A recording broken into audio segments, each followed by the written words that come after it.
1977 সালের 10 সেপ্টেম্বর অর্থাৎ আজকের তারিখে আজ থেকে 48 বছর আগে ফ্রান্সের শেষ মৃত্যুদণ্ডটি কার্যকর করা হয়।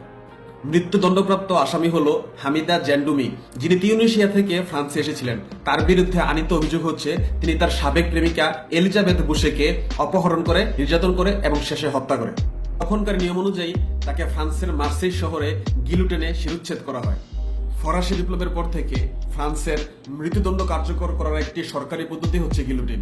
প্রথমে গিলুটিনে জনসম্মুখে অপরাধীর শিরুচ্ছেদ করা হলেও 1939 সালের পর থেকে কারাগারে গোপনে গিলুটিনের মাধ্যমে মৃত্যুদণ্ড কার্যকর করা হতো।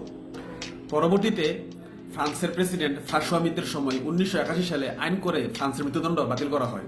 এই সিদ্ধান্তে তৎকালীন বিচারমন্ত্রী রবার্ট বাদিন্তের খুব বড় ভূমিকা ছিল। আর বর্তমানে ইউরোপ ইউনিয়নভুক্ত সকল দেশে প্রোটোকল 13 অনুযায়ী মৃত্যুদণ্ড বাতিল করতে হবে।